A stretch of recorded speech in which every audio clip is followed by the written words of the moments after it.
Halo guys, kembali lagi di Plata E Channel dan kali ini kita akan bahas HP ini ya.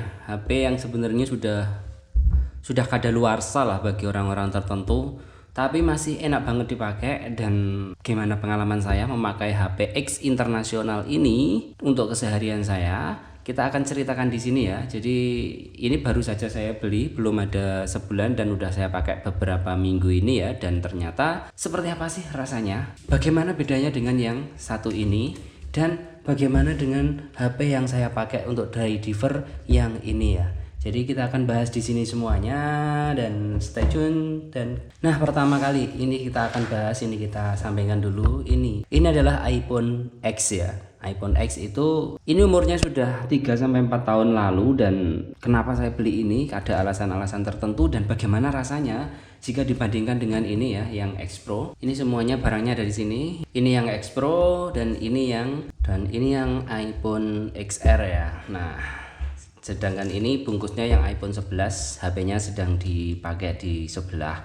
Nah, pertama kali saya akan ceritakan ini iPhone XR dengan X60 Pro. Tapi sebelumnya kita dapat apa aja sih ketika kita beli bekas itu? Saya belinya X internasional, otomatis emailnya tidak terdaftar di Kemenperin. Nah, bisa nggak kita pakai itu? Bisa, dan ini buktinya ya. Ini tetap ada sinyalnya. Saya pakai Telkomsel, tetap ada sinyalnya. Dan dari sana kita dapat ini ya, charger dari luar negeri itu kayak gini. Terus kita dapat juga responnya walaupun semuanya nggak asli, dan kita juga dapat kabelnya ya. Nah, karena saya nggak mau ribet-ribet, saya pakai charger yang ini, yang apa namanya, wireless. Jadi ini tinggal ditempelin aja. Kalau saya lagi nggak kerja, kita tempelin gitu, otomatis dia ngecas sendiri.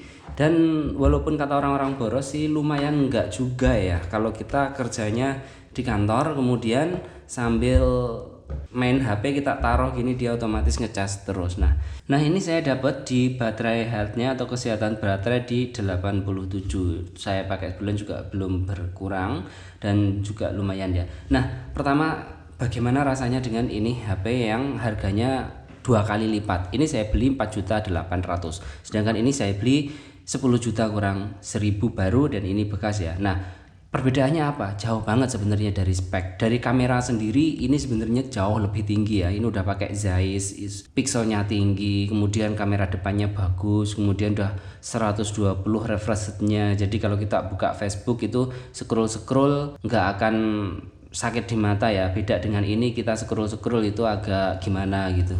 Nah, ini contohnya kita scroll di Facebook itu lebih mulus yang ini ya daripada iPhone ya. Ini lebih mulus, jadi lebih enak sih kalau buat scroll sebenarnya enak ini. Layarnya juga lebar yang ini, tapi untuk pengalaman pakainya itu memang berbeda. Jadi Android dengan iPhone itu memang berbeda. Enakan ini banget, walaupun ini kecil tapi tetap enak ini. Nggak tahu kenapa ini harganya 2 kali, yang Android yang iPhone, tapi tetap enak ini. Bukan masalah gengsi atau apa ya, wong kameranya masih kayak gini. Tapi walaupun kameranya kayak gini, hasil videonya itu jauh loh. Ini yang katanya untuk ini apa namanya, telefotografi dan sebagainya, untuk foto hasilnya lebih real ini, lebih enak ini. Walaupun ini di mode Pro juga bisa ya diatur sama seperti ini, tapi ini secara defaultnya lebih bagus ini. Kemudian untuk video, pengambilan video itu ya, contohnya kita ngambil ke samping kayak gini. Untuk gerakan ke samping kayak gini rata-rata itu HP Android patah-patah. Tek, seperti itu. Tapi kalau di sini enggak, itu bisa halus banget gitu. Untuk gerakan-gerakannya di iPhone tuh bisa halus banget.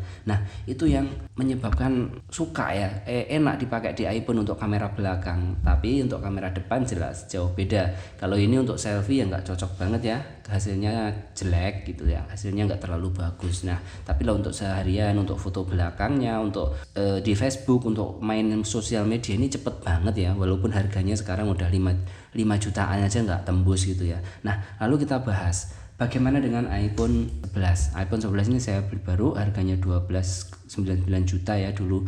Nah, rasa-rasa itu lebih enak ini. Kenapa? Ini lebih kecil. iPhone 11 itu agak gede dan agak berat. Jadi tetap suka yang ini walaupun kameranya nggak jauh beda kok hasilnya dengan iPhone 11. Kecuali belinya yang iPhone 13 Pro ya, itu baru beda lagi dengan layar yang sudah 120 Hz itu ya, lebih enak lagi mungkin dipakainya. Nah, sekarang bagaimana dengan SIM cardnya itu? Ini kan nggak terdaftar di Kemenperin, jelas nggak terdaftar. Ini kan HP dari luar negeri ya. internasional, tapi bisa kok dipakai. Nah, ini ada caranya. Kemarin itu saya tanya ke penjualnya, itu ini tak pakai SIM langsung bisa. Saya tanya, ini biasanya sebulan nggak bisa gitu. Di sananya itu bayar 300.000, itu sudah garansinya setahun, otomatis bisa dipakai terus katanya sih, tanpa terdaftar di Kemenperin. Nah, itu nggak ada masalah berarti kalau bisa seperti itu ya. Nah, itu pengalaman saya untuk menggunakan iPhone XR ini ya, sebagai HP cadangan daripada HP ini, dan suaranya pun bagus. Ini udah stereo atas bawah. Ini yang 10 juta aja belum stereo, suaranya masih cempreng, ini udah bagus. Kemudian untuk rekam suara, video itu kan ada suaranya. Pakai ini tuh ulem, enak didengar. Kalau pakai ini suaranya udah jelek, makin jelek pula. Kalau ini suaranya jelek bisa lumayan bagus ya. Nah, bagi kalian yang ingin membeli iPhone itu apa sih yang perlu diperhatikan? Itu yang perlu diperhatikan pertama yaitu belinya hati-hati. Kalau bisa di toko resmi, kenapa? Ada garansinya gitu ya. Kemudian dicek bener-bener ada layarnya ada kerusakan enggak, baterainya pernah dilepas enggak. Itu mudah kok. Kamu tancepin aja di laptop, di sana ada triutil, itu sudah terdeteksi semuanya, berapa nilainya, skornya. Nah, di sana. Nah, sebenarnya kalau masalah baterai health ya sama aja sih, nggak Android nggak iPhone itu sama aja. Semuanya baterai itu pasti akan berkurang itu.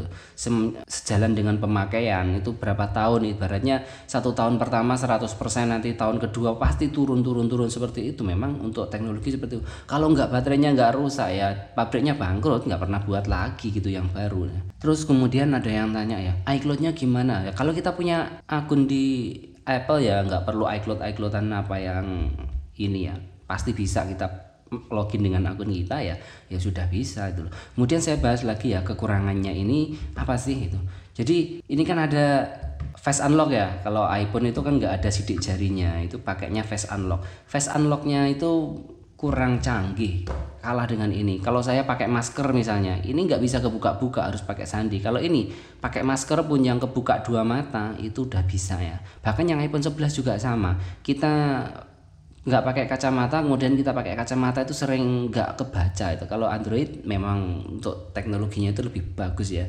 Untuk teknologi layarnya ini ada sidik jarinya di sini, untuk face unlocknya itu lebih bagus daripada iPhone. Tapi untuk kualitas kamera dan kecepatannya membuka aplikasi itu memang jauh lebih bagus iPhone. Jadi kita beli iPhone harga 5 juta itu bisa disandingkan dengan harga HP yang di atas 10 juta atau 10 juta ke atas, itu kecepatannya sama. Jadi kalau biasanya saya pakai ini kemudian saya pakai Xiaomi Mi LED misalnya, itu jauh banget. Di sini bisa cepat, buka apapun cepat ya, set gitu. Di Xiaomi LED itu agak lama gitu loh. Kenapa? Karena RAM-nya beda. Ini RAM-nya 12 GB, yang di sana RAM-nya cuma 6 GB, itu beda rasanya. Tapi kalau saya bandingkan dengan yang harganya cuma 5 juta bolong gitu, kecepatannya berimbang, bahkan lebih cepat ini untuk dipakainya. So, nggak menyesal saya beli HP ini walaupun kecil ukurannya. Nggak menyesal saya sandingkan dengan HP yang satunya ini. Nah, bagi kalian yang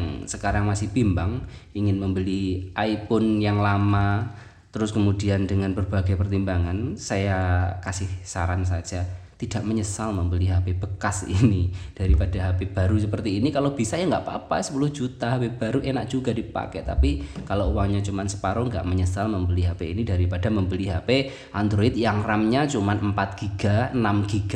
Itu saya terasa banget. Daripada beli HP yang RAM-nya 6 GB, mending beli yang bekas tapi iPhone. Kecepatannya mantep.